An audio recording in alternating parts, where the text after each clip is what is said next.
안녕하세요. 까사비앙카 연희정입니다. 무조건 예뻐야 합니다라는 가장 유치한 슬로건 갖고 여기까지 왔습니다. 오늘 집 현장은 어떤 컨셉이 있으신가요? 심플, 세련, 고급. 거기에 맞춰서 간결하게 설계가 초점이었습니다. 건축주님이 까사비앙카를 선택한 이유나 말씀해 주실 게 있으신지?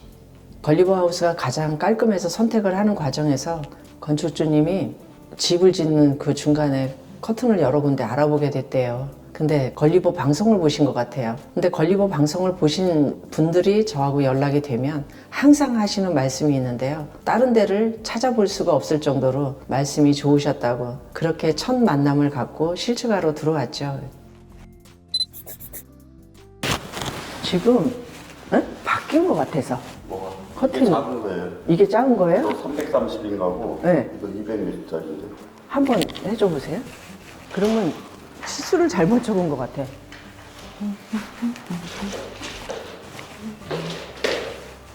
그때 막 좌우가 바뀐 거 아니냐 이런 말씀 하셨어요. 그걸 그런 질문을 현장마다 듣는데요. 제 눈에 보여요. 저희 미신팀이 그런 실수를 하는 곳이 정말 아닌데, 좌우 커튼을 표기를 반대로 했었다는 건 우리가 펼치기 전에 모르잖아요. 근데 커튼을 딱 들고 시공사님이 올라갈 때 그 무게만 가지고도 알 수 있어요. 저거 좌우가 바뀐 것 같은데. 역시나 딱 걸고 나서 좌우 바뀐 거를 그냥 제 눈에 알았던 것 같아요. 그 다음에 여기도 스위치까지만. 그래야지 창이 예쁘게 보여. 그런데 대표님, 여기 조금 내려야 될 것 같아요. 이쪽은 맞아 보이는데 얘는 깡총해 보이는데, 사람들이 식탁에 앉아 있으면 이 시각이 더 눈에 보일 것 같아요. 조금 내려야 될 것 같아요. 이쪽만. 이쪽 칸이요? 네, 이쪽 칸만. 그냥 0.5 정도? 여기 한 3핀을 둬도 될 것 같은데. 커튼을 걸고 높이 좀 낮춰야 될 것 같은데 이런 말씀해 주셨어요. 그런 부분은 지적하시는 거 같나요?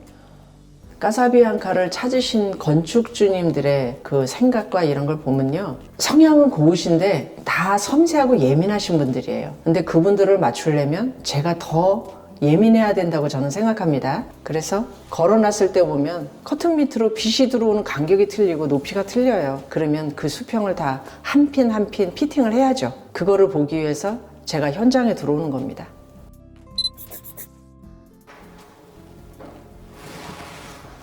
여기도 하나 더 있네. 일로 와봐봐. 보이지는 않는데, 여기도 좀 살짝 끊자.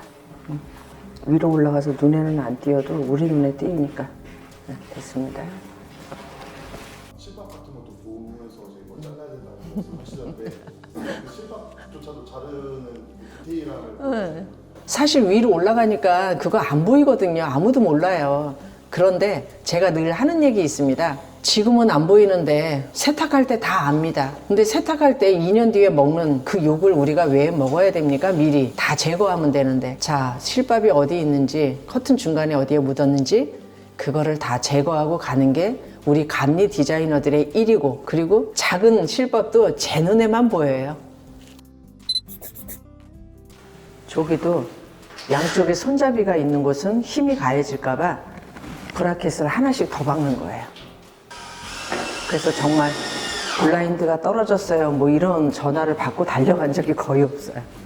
브라켓도 딱 3개 뭐 이렇게 박아도 충분한 경우도 있는데 좀 더 촘촘하게 박으시더라고요. 손에 힘이 가해지는 부분이 있습니다. 그래서 원코드라고 표현을 하는데, 손잡이가 있는 쪽은 힘이 가해지니까 브라켓을 하나 더 박아야겠죠.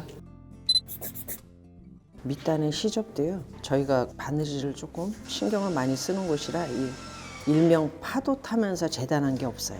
어디에서 잘라서 밑단을 했는지가 구분이 안 될 정도로. 그게 이제 저희가 명품 바느질이라고 늘 얘기하는 부분이에요. 밑 재단을 봤을 때 명품 바느질 얘기를 해주셨어요. 그거는 어떤 차이가 있나요? 밑에 재단하는 게 이렇게 들쑥날쑥 가위질한 게 다 밑선에서 보이는 것이 제 눈에는 사실 싫어서, 조금 바느질 잘 하시는 분들과 지금 17년째 하다 보니 밑단에 어디가 가위질을 했는지 아마 시접안을 구분하실 수 없을 정도입니다. 그렇게 하고 있습니다. 왜 설계를 했는지 기역자 꺽쇠요? 꺽쇠를 쓰지 않고는 불가능해요? 여기가 타일이라 뚫을 수가 없어요. 타일을 깨쳐먹어야 되거든요. 아니 타일 말고 여기 창 내경이니까. 매립이에요? 예. 매립을 했기 때문에. 그럼 곱도 안 써주죠? 네. 그래서 깨끗하게 한번 대봐 주세요.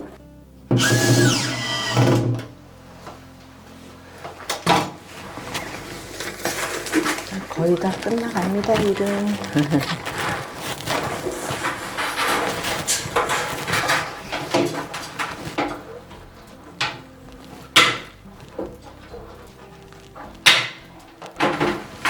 아까 위에 보니까 기역자 창 설치를 할 때 기역자 꺽쇠를 사용하려고 하셨는데 대표님이 막았어요. 네네. 네, 이거 이렇게도 충분하지 않느냐 네. 이유가 있으신가요? 그 차이를 얘기해 주시죠. 두 개를 사용했을 때는 하나가 편치 않아서 두 개를 사용했다는 거죠. 그러면 예쁘게 간결하게 끝날 것이 뭔가 보탬이 들어갔으니까 그거는 간결하지 않을 수 있었고, 그 다음에 창 내경에 실측이 0.5, 0.8, 1cm 이런 섬세함에 날이 가로로 섰을 때 부딪히면 정말 안 이뻐요. 그 부딪히지 않게끔 실측을 정확히 하는 것도 중요한데 그 정확하게까지 했는데 브라켓을 하나 더 써서 시각적 미를 망가뜨리는 건 아니라고 생각해서 꺽쇠를 안 쓴 겁니다. 그리고 하나 설명을 더 보태자면 꺽쇠를 써서 시공하는 거는 일단 드릴이 훨씬 쉬워요. 근데 창 내경에다 드릴을 하는 건 진짜 0.1초 만에 마모 없이 휙 들어가서 나와야 되는 거잖아요. 그거를 아무나 못하기 때문에 동종업체들 일한 거를 저희가 검토해보면 브라켓 쓴 데가 사실 많습니다. 창은 작은데 조금 더 크게 해서 덮는 형태. 그러면 누가 봐도 날렵하지 않고 안 이쁘죠. 그래서 저희는 창 내경에 세팅하는 것을 무조건 원칙을 하고 있습니다. 근데 오늘은 너무 잘 나왔어요. 사실 커튼보다 제일 걱정됐던 데가 그런 기역자 창 같은 거거든요. 근데 너무 잘했어요. 스스로 쓰담쓰담했어요, 오늘 그 창은. 그 시공 강의를 항상 나오신다고 들었어요. 네네. 뭐 이제 시공하시는 분만 오실 수도 있는데 네. 대표님이 항상 이곳에 참여하는 이유를 같이 오늘 현장에 빗대어 저희가 생각보다 일을 많이 하고 있지 않은 건 제가 현장에 꼭 들어가야만 되기 때문에 저희가 시간이 맞는 일만 맡게 되잖아요. 처음에 들어왔을 때 커튼을 한 사람이 들어오고 두 사람만 들어온다 그러면 어떻게 그렇게 고이 들고 올 수 있어요? 커튼을 예신마냥 모시고 들어오잖아요. 구겨지지 않도록 한쪽에 해야 되고, 이게 일손이 한 사람이나 두 사람이 들어와서 감당이 할 수 없기 때문에 같이 들어가야 되는 거야? 라고까지 됐는데, 실제로 또 제가 들어와서 제가만 봐야만이 눈에 띄는 것이 있으니 관여를 할 수밖에 없었고, 설계를 한 디자이너들이 여기에 무엇을 하기로 했다라는 그 생각을 가지고 말한 사람이 등장을 해야 되는데, 시공사님들이 오셔서 알아서 한다는 건 되지 않습니다. 디자인을 한 사람, 시공을 한 사람이 그 창에 다 같이 있어야만 좋은 결과가 나오기 때문에 시공 감리가 엄청 중요하다고 늘 얘기하고 제가 항상 참여를 하는 겁니다. 드릴 박음과 동시에 어쩔 수 없이 떨어지는 먼지나 그 부스러기들 있잖아요. 네. 모임과 동시에 바로 청소를 진행하던데 네. 그렇게 청소에 좀 더 신경 쓰고 대표님이 검토하신 이유가 있나요? 겉으로 보는 그 일은요, 누구나 비슷하게 잘하는 것처럼 보여요. 그런데 우리가 다 떠나고 나면 다 나타나는 부작용들이에요. 뭐야, 겉만 번지르하게 일 잘했네. 근데 이건 뭐지라는 소리가 일도 나오지 않아야 되는 게 이제 제 생각입니다. 그러다 보니 쇳가루나 석고가루가 밑에 떨어진 상태에서 생각 없이 세게 힘을 주고 닦아내면 묻게 돼 있고 베이게 돼 있고 긁히게 돼 있고, 그래서 좀 더 섬세하게 살살 닦으라는 말을 할 수밖에 없고 그런 뻔한 잔소리를 늘 하지만, 그 또한 까사비앙카가 떠날 때까지 그 마지막 감리의 끝이 정리 같아요. 그 정리를 잘하는 것이 그냥 일을 제일 잘한 것 같아요. 부속도 흰색으로 다 도장을 하셨는데 네네. 사실 지금 보면 하나도 보이지 않잖아요. 네네. 보이지 않는데 열도장을 하시는 거 있을까요? 고급 주택을 다니다 보니 창밖의 뷰가 예뻐서 창들이 많이 탄생합니다. 근데 처음에는 저희도 한 8년 전에는 알루미늄 블라켓을 써봤어요. 아, 왜 안 이쁘지? 왜 안 이쁘지? 계속 거슬리는 거예요. 그래서 도장을 하면 어떨까라는 생각을 한번 매니큐어로 칠해봤어요. 걸어봤더니 뭐야? 너무 깨끗한 거예요. 반짝반짝 빛나는 게 다르고. 그래서 도장을 하게 된 계기가 됐는데 한 번 도장을 하면 100개씩 안 해줍니다. 그러면 각 부속당 칼라당 1,000개씩 한다고 그러면 그 돈 적지 않아요. 그거를 과감하게 한번 시도를 했는데 그 시도가 지금의 이 자리까지 오게 된 것 같습니다. 커튼이 창에 붙는 게 아니라 벽 쪽으로 몰아두셨는데 이유가 있으실까요? 건축 회사마다 이념도 다르고 성향도 다르고 뭔가 시그니처가 있는데 들어와서 그곳의 쉼터를 또 보게 된 거예요. 그러면 그 텐마루 쉼터를 예쁘게 살리려면 커튼이 반이 그걸 가려서는 안 된다고 생각이 들었습니다. 그러다 보니 창을 가리지 않는 방법이 뭘까라고 하면 창을 다 열어놔줘야 되잖아요. 그래서 레일을 스위치 박스, 현관 도어 쪽으로 더 길게 하는 걸 협의를 했고, 그 다음에 커튼을 고정을 하지 않고 어느 쪽으로 옮기는 거를 이쪽으로 옮기면 어떨까요? 라고 건축주님께 말씀드린 다음에 아까도 같이 들어가서 저희가 이렇게 슬라이딩을 해드렸지만, 커튼은 4폭을 쓰고 2폭을 쓰고 3폭을 쓰면은 어디에 머무는 그 폭? 그게 딱 예쁜 사이즈가 그 방은 또 3폭이었어요. 4폭도 아니고 2폭은 초라하고 그 3폭을 사용해서 한쪽에 밀어놨을 때 그 사이즈가 창문이 딱 살아나는 겁니다. 그래서 설계를 처음부터 그렇게 했습니다.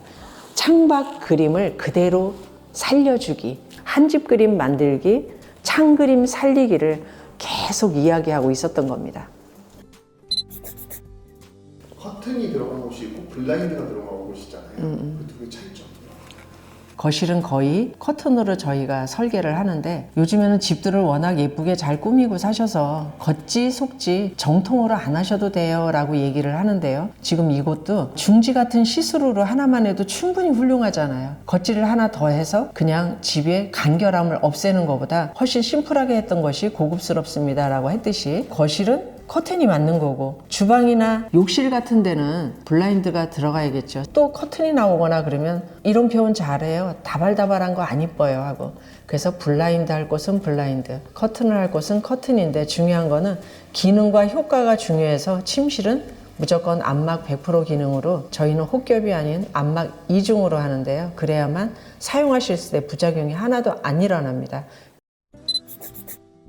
오늘 보면은 현장에 굉장히 많은 사람들이 왔잖아요. 네. 항상 이렇게 많은 사람들이 들기 때문에 집이 작고 크고를 떠나서 저희한테 일을 맡기면 맡긴 값을 해야 된다고 생각합니다. 그런데 사람이 하나하나 더 등장할 때마다 사실 저희한테는 어찌됐거나 비용이에요. 근데 그 모든 것은 그렇게 해야만이 2시간 안에 일이 끝날 수 있고요. 와 이러다가 2시간이 좀 지나면요, 언제 끝나요? 그럼 그건 실패라고 전 생각합니다. 그래서 그 시간 안에 일을 마무리하기 위해서 최소한 1, 2층 하면 저희는 3명에서 4명, 2층에서 3층까지 올라가면 6명까지도 들어갑니다. 근데 이 모두가 빨리 끝나서, 결과는 물론 당연히 좋아야 되고, 그리고 고객님을 많이 기다리지 않기 위해서가 가장 목적입니다. 마지막으로 이제 현장 마무리가 됐는데 대표님의 소감 한마디 하고 마무리하겠습니다. 이런 영상을 찍고 싶어도 쉽지 않거든요. 허락을 받기가. 근데 너무 편하게 말씀해 주시고, 그 다음에 어저께는 긴 문자를 보내주셨어요. 나름 치웠는데 마음에 들지 않는다면 마구 움직여도 된다고. 그 문자 하나가 오늘의 훌륭한 이 결과에 예감이 됐습니다. 너무 감사하고, 또 감사하다는 말 영상 마지막으로 인사 전합니다. 감사합니다. 건축주님.